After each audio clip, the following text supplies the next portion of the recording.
Classifications of cyber crimes చూద్దాం. ఇట్లా based on against society, against individual, against property, against property, ఇట్లా మనం అన్నింటినీ క్లాసిఫై చేస్తాం.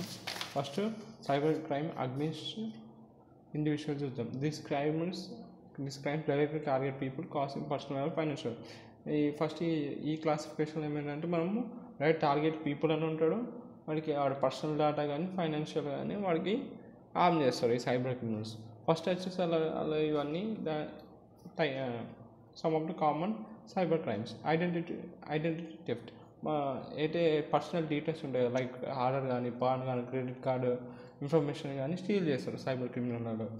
అట్లా మన దగ్గర నుంచి మన ఏదైతే పర్సనల్ డేటా ఉందో దాన్ని మన దగ్గర నుంచి దొంగలించి వాడు ఫైనాన్షియల్ ఫ్రాడ్కి కానీ, ఫేక్ అకౌంట్స్ క్రియేట్ చేస్తాం మన ఆధార్ కార్డు వాడి, అట్లా ఇల్లీగల్ ట్రాన్సాక్షన్స్ కానీ పాన్ కార్డ్ యూజ్ చేసి, క్రెడిట్ కార్డ్ యూజ్ చేసి ఇవన్నీ చేస్తాడు. ఎగ్జాంపుల్ చెప్పాలంటే ఫ్రాడ్ కాల్స్ వస్తాయి చూసినా, claiming to be from the bank and stealing OTPs. Fraud calls వస్తాయి చూసినావా, బ్యాంక్ నుంచి వస్తాయి, బ్యాంక్ నుంచి ఫోన్ చేస్తున్నాం, మీ అకౌంట్ క్రియేట్ చేసుకున్నారు మీరు, అట్లాంటి ఫ్రాడ్ కాల్స్ కానీ, ఇంకా ఓటీపీస్ స్టీల్ చేయడం కానీ. ఎందుకంటే లింకే ఉంటుంది కదా ప్రతిదీ, ఆధార్ కానీ, పాన్ కానీ, దాన్ని వాడి ఓటీపీ తీసుకోవడం కానీ, స్టీల్ చేయడం కానీ అట్లా అనమాట. అదే ఐడెంటిటీ థెఫ్ట్ అంటే మన పర్సనల్ డీటెయిల్స్ని దొంగలించడం. ఆ దొంగలించిన డేటాతో ఏదైనా వాడు క్రిమినల్ యాక్టివిటీస్కి వాడతారు, ఇల్లీగల్ యాక్టివిటీస్. అంటే ఫిషింగ్ అండ్ సోషల్ ఇంజనీరింగ్. దీంట్లో deciding people to reveal sensitive data via fake emails, calls or website. ఏదైతే సెన్సిటివ్ డేటా ఉంటుందో ఆల్రెడీ థెఫ్ట్ చేసినాడు, స్టోరేజ్ చేసిన డేటా ఉంటుంది కదా, సో దాన్ని ఎట్లా రివీల్ చేస్తాడు, ఈమెయిల్స్ ద్వారానో, వెబ్సైట్స్ ద్వారానో, కాల్స్ ద్వారానో ఆ సెన్సిటివ్ డేటాని ఇలా రివీల్ చేస్తాడు. దాన్ని ఫిషింగ్ అంటారు. ఎగ్జాంపుల్ చెప్పాలంటే ఫేక్ ఈమెయిల్స్ కానీ, pretending to be from Paytm are Google, అలా ఫేక్ ఈమెయిల్స్ ఆన్ చేస్తాడు అనమాట. తర్వాత సైబర్ స్టాకింగ్ అయినా ఆన్లైన్ హెరాస్మెంట్. కంటిన్యూస్గా మానిటర్ చేయడం కానీ, టెస్ట్ చేయడం కానీ, హెరాస్ చేయడం కానీ ఆన్లైన్ ప్లాట్ఫామ్లో అట్లా. ఎగ్జాంపుల్ సెండింగ్ ఒకవేళ ఓడికైనా ప్రతిసారి నువ్వు థ్రెటనింగ్ మెసేజ్ పంపుతాడు సైబర్ క్రిమినల్, నీ డేటా నా దగ్గర ఉండి నేను ఇట్లా సోషల్ మీడియా ప్లాట్ఫామ్లో వైరల్ చేస్తాను, నాకు ఇట్లా పైసలు పంపకపోతే, అట్లా థ్రెటనింగ్ మెసేజ్ పంపడం కానీ, వాడి లొకేషన్ని ఆన్లైన్గా చూస్తూ ఉండడం కానీ, ట్రాకింగ్ చేయడం కానీ, ఇవన్నీ సైబర్ స్టాకింగ్ కిందకి వస్తుంది. తర్వాత ఆన్లైన్ స్కామ్ అండ్ ఫ్రాడ్ అంటే లాటరీ స్కామ్స్ కానీ, ఫేక్ జాబ్ ఆఫర్స్. ఇక మీరు ఇక 1000 రూపాయలు కడితే మీరు ఈ జాబ్ వస్తుంది, రిజిస్ట్రేషన్ ఫీ 1000 రూపాయలు, అలా ఫేక్ జాబ్ ఆఫర్స్ కానీ, మీకు లాటరీ వచ్చింది కానీ, అలా ఫేక్ ఈమెయిల్స్ వస్తాయి కదా. ఎగ్జాంపుల్ మనకు మెసేజ్, మీరు 10 లక్షలు గెలుచుకున్నారు అనేసి మెసేజ్ వస్తుంది. మెసేజ్ వచ్చి మీ పర్సనల్ డేటా ఇస్తే నేను మీ అకౌంట్లో వేసేస్తాను. సో ఇదంతా ఆన్లైన్ స్కామ్స్ అండ్ ఫ్రాడ్స్. ఇంకోటి ఏంటంటే సైబర్ బుల్లింగ్ అండ్ డిఫార్మేషన్. ఏం చేస్తుందంటే ఎవరైనా ఎరైజ్ చేయడం కానీ, spreading false information to damage someone. వాడు మంచి పొలిటీషియన్ ఉన్నాడు, వాడికి మంచి రెప్యుటేషన్ ఉంది, వాడి రెప్యుటేషన్ ఒక ఫాల్స్ ఇన్ఫర్మేషన్తో ఆ ఫాల్స్ ఇన్ఫర్మేషన్ స్ప్రెడ్ చేసి వాడి రెప్యుటేషన్ దెబ్బతీయడం, దాన్ని సైబర్ బుల్లింగ్ ఆర్ డిఫార్మేషన్ అంటారు. ఎగ్జాంపుల్ ఒక fake social media account create చేస్తాడు వాడు, సైబర్ క్రిమినల్ క్రియేట్ చేసి అంతా రూమర్స్ స్ప్రెడ్ చేస్తాడు ఆ పొలిటీషియన్ పైన, ఎవరైనా మంచి విఐపి పైన. అట్లా ఒక మంచి రెప్యుటేషన్ ఉన్న పర్సన్ని అలా ఆయన రెప్యుటేషన్ కరప్ట్ చేయడం, అది cyber bullying. So cyber crimes అగ్నిస్ట్ property ఏంటంటే ఏం చేస్తాడు, డ్యామేజ్ అయినా చేస్తాడు, స్టీల్ అని చేస్తాడు.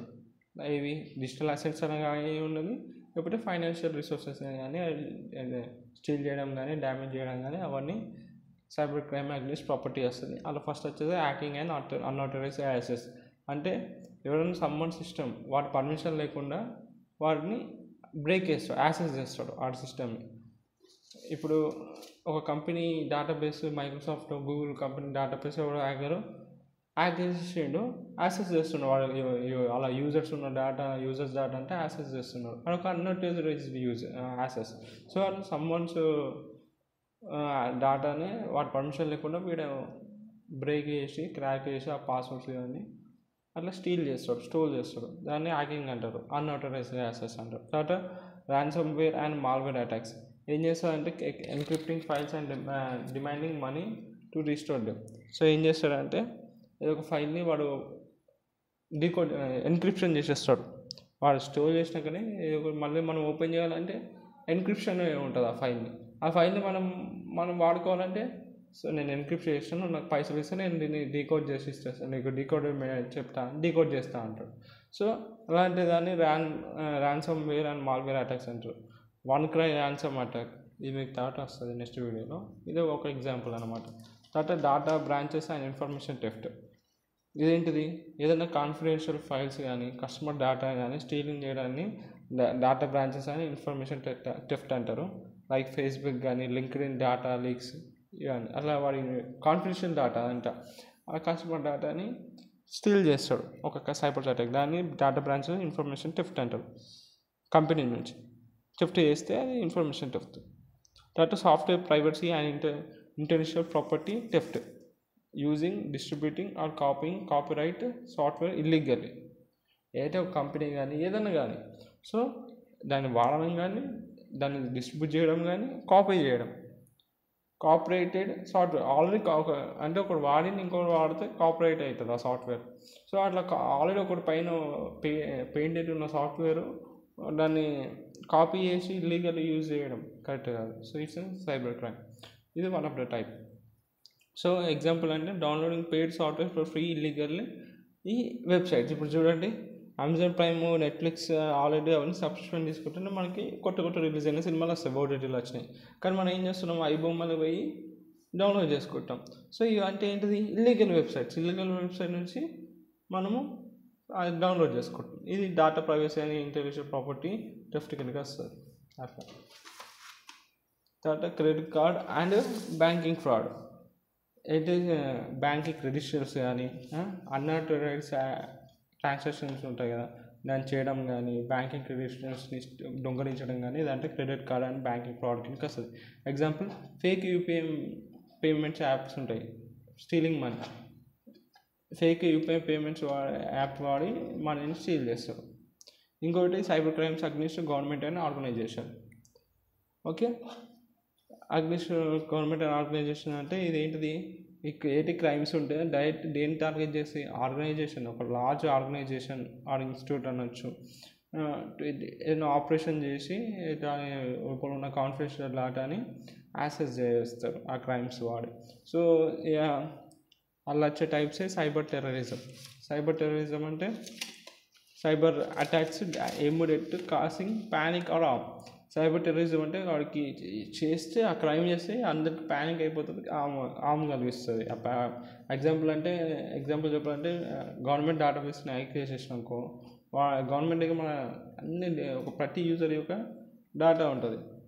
అట్లా హ్యాకింగ్ చేయడం కానీ డిసేబులింగ్ పవర్ గ్రిడ్స్ డిసేబుల్ చేయడం కానీ సో ఇలా అన్నీ సైబర్ టెర్రరిజం కిందకి వస్తాయి. తర్వాత ఎక్స్పోనైజ్ అండ్ డేటా స్పైయింగ్. ఇదేంటిది, unauthorised surveillance and stealing government సీక్రెట్స్ని స్టీల్ చేయడం కానీ సర్వలెన్స్ చేయడం కానీ ఏదైనా అన్ఆథరైజ్ సర్వలెన్స్ చేయడం కానీ ఇదంతా ఎక్స్పోనైజ్ అండ్ డేటా స్పైయింగ్ కింద వస్తుంది. Spying on military communication and or confidential meetings.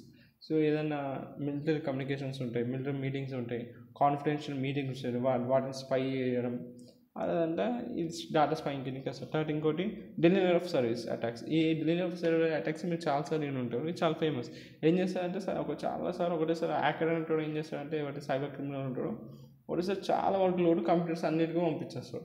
దానివల్ల ఏమవుతుంది, ఆ లోడ్ని ఆ సర్వర్స్ మోయలేదు, బ్యాలెన్స్ లేదు, ఎందుకంటే దాని ఇంతవరకు కెపాసిటీ ఉంటుంది ఆ సర్వర్స్కి. సో ఒకటేసారి సైబర్ క్రిమినల్ ఏం చేస్తారంటే ఓవర్లోడ్ డేటాని అంతా సర్వర్స్. సో ఆ సర్వర్స్ ఏమైపోతాయి, ఓవర్లోడ్ అయిపోయి అవి ఆటోమేటిక్గా అవి క్రాష్ అయిపోతాయి. దీన్నే డెలివరీ ఆఫ్ సర్వీస్ అటాక్ అంటారు. సో ఇలా ఏం చేస్తాడు, అలా చేసి టేకింగ్ డౌన్ గవర్నమెంట్ వెబ్సైట్స్ కానీ పేమెంట్ పోర్టల్స్ కానీ అలా తీసుకుంటాడు వాడు, క్రాష్ చేసేసి సర్వర్స్ని. తర్వాత ఫేక్ న్యూసెస్ అండ్ మిస్ఇన్ఫర్మేషన్. ఏంటిది, spreading false political or financial information to create panic. ఇప్పుడు అది జరగలేదు కానీ ఫాల్స్ ఇన్ఫర్మేషన్ కానీ ఫాల్స్ పొలిటికల్ ఇన్ఫర్మేషన్ని ఫైనాన్షియల్ ఇన్ఫర్మేషన్ స్ప్రెడ్ చేసేసి ఇప్పుడు సపోజ్ ఇప్పుడు 2000 ఉంది, 2000 ఇంకా బ్యాన్ కాలేదు, మళ్ళీ బ్యాన్ అయిపోతుంది అనే ఫాల్స్ ఇన్ఫర్మేషన్ని ముందే స్ప్రెడ్ చేసేసి ప్రజలు ప్యానిక్ క్రియేట్ చేయడాన్ని ఫేక్ న్యూస్ అండ్ మిస్ఇన్ఫర్మేషన్ అంటారు. False news and social media causing right house. ఇవన్నీ దాని కిందకి వస్తుంది. అలా ఇంకొకటి ఏంటిది ఇప్పుడు ఏంటిది సైబర్ క్రైమ్స్ అగ్నిస్ట్ సొసైటీ ఏంటిది ఈ క్రైమ్స్ దేని టార్గెట్ చేస్తాయి? ఎఫెక్ట్ ద లార్జ్ గ్రూప్ చాలా లార్జ్ గ్రూప్ని సొసైటీ అంటే మనమే కదా, అలా లార్జ్ గ్రూప్ ఉంటుంది కదా. సో అలా లార్జ్ గ్రూప్ని కానీ ఎథికల్ అండ్ లార్జ్ బౌండరీస్ని కానీ ఎఫెక్ట్ చేస్తాయి. ఇప్పుడు చెప్పాలంటే ఫస్ట్ వచ్చేసి చైల్డ్ ఎక్స్ప్లోయిటేషన్ కానీ డార్క్ వెబ్ క్రైమ్స్. వీళ్ళు ఏం చేస్తారు? షేరింగ్ కానీ ప్రాపర్టింగ్ కానీ ఇల్లీగల్ కంటెంట్ ఇన్వాల్వింగ్ అలా మైనర్స్ కూడా ఉంటారు. సో మైనర్స్ ఉన్న కంటెంట్ని ఇల్లీగల్ కంటెంట్ని ప్రమోట్ చేయడం కానీ షేరింగ్ చేయడం కానీ ఇవంతా child exploitation and dark web Capitals. అంటే ఎగ్జాంపుల్ వచ్చేసి human trafficking through dark web. Okay, dark web వాడి హ్యూమన్ ట్రాఫికింగ్ చేయడం. ఇంకోటి డ్రగ్స్ అండ్ ఆర్మ్ ట్రాఫికింగ్. ఏం చేస్తారు? ఇల్లీగల్ ఐటమ్స్, ఇవి డ్రగ్స్, లైసెన్స్ ఉండాలి గన్ను కొనాలన్నా అమ్మాలన్నా కదా. సో అట్లా ఇల్లీగల్ ఐటమ్స్ని సెల్ చేయడం. ఎట్లా సెల్ చేస్తారు? యూజింగ్ క్రిప్టోగ్రఫీ పేమెంట్స్ ఉంటాయి, క్రిప్టో కరెన్సీ పేమెంట్స్ వాడి ఆ ఇల్లీగల్ ఐటమ్స్ అయిన గన్స్ కానీ డ్రగ్స్ కానీ అవన్నీ సెల్లింగ్ చేసేస్తాడు. ఈ ఆన్లైన్ బ్లాక్ మార్కెట్ అని ఉంటుంది, అలా సెల్ చేస్తాయి ఈ డ్రగ్స్ కానీ వెపన్స్ కానీ. ఇంకా financial investment frauds, fake investment schemes కానీ ఇట్లా వస్తాయి. ఇట్లా ఉంటాయి. ఎగ్జాంపుల్ వింటేజ్ అని ఒకటి ఉంటుంది మా ఇట్లా ఉన్నాను. ఏం చేస్తాయంటే నువ్వు ఒకరిని జాయిన్ చేస్తే నువ్వు ఇంకొకటి అనేది నీకు 1000 రూపాయలు. అసలు నువ్వు అట్లా ప్రతి ఒక్కరిని ఆ కంపెనీలో జాయిన్ చేయాలి, నీ పనే అది. అప్పుడు నీకు పాయింట్స్ వస్తే అట్లనే సంథింగ్ XYZ ఉంటుంది. సో అట్లా ఫేక్ ఇన్వెస్ట్మెంట్ స్కీమ్స్ రావడం కానీ పోన్జీ స్కామ్స్ కానీ ఇదంటే ఫైనాన్షియల్ ఇన్వెస్ట్మెంట్ ఫ్రాడ్స్ నుంచి వస్తాయి. Best example online betting. IPL నడుస్తుంది. ఏం చేస్తారు? Promising high returns. IPL betting వాడు ఫస్ట్ టైం నీకు ఇస్తాడు, పెట్టిన పైసలు, second time profits return third time పెడతాడు, థర్డ్ టైం పైసలు పోతాయి. సో అట్లా ఏదో యాప్స్ ఉంటాయి కదా, అట్లా హై రిటర్న్స్ ఇస్తాయని ప్రామిస్ చేసి ఇక మొత్తం నిన్ను ముంచేస్తాయి. అట్లా ఆన్లైన్ బెట్టింగ్ అంటే ఫైనాన్షియల్ ఇన్వెస్ట్మెంట్ ఫ్రాడ్స్ ఇంకా వస్తాయి. తర్వాత ఆన్లైన్ గ్యాంబ్లింగ్ అని గేమింగ్ ఫ్రాడ్ సేమ్ అట్లనే. హ్యాకింగ్ గేమింగ్ అకౌంట్స్ ఉంటాయి కదా, మన గేమింగ్ అకౌంట్స్ హ్యాక్ చేయడం కానీ వర్చువల్. ఇప్పుడు నాకు గేమింగ్ అకౌంట్లో వర్చువల్ కరెన్సీ ఉంటుంది, నేను కొని ఏదో వర్చువల్ గేమింగ్ కరెన్సీ ఉంటుంది, దాన్ని హ్యాక్ చేసి నా గేమింగ్ కరెన్సీ వాడు లేపేస్తాడు. లైక్ ఎగ్జాంపుల్ వచ్చేసి fake PUBG UC selling scams అట్లా. అంటే ఇప్పుడు వచ్చే ఎమర్జింగ్ సైబర్ క్రైమ్స్ వచ్చే ఏంటంటే ఫ్యూచర్లో వచ్చే ఇప్పుడు రన్ అయితే ఏంటంటే టెక్నాలజీ పెరిగిన కొద్దీ సైబర్ క్రైమ్స్ కూడా అడ్వాన్స్ అయినాయి. అందులో వచ్చే కొన్ని ఏంటిది AI బేస్డ్ సైబర్ అటాక్స్. ఏంటంటే AI పవర్డ్ బాట్స్ వచ్చేసినాయి. ఆటోమేటిక్గా మనం అది సైబర్ క్రిమినల్ వస్తుంది, ఆటోమేటిక్గా అది దానికి సెట్ చేస్తే అదే ఫిషింగ్ చేస్తుంది, అదే హ్యాకింగ్ చేస్తుంది ఒక అకౌంట్. తర్వాత క్రిప్టో జాగింగ్ అంటే ఏంటి? సమ్మన్ డివైస్ని సీక్రెట్గా using someone's device secret to mine cryptocurrency bitcoins ఉంటాయి కదా, వాటి అంటే క్రిప్టో కరెన్సీ కిందకి వస్తుంది.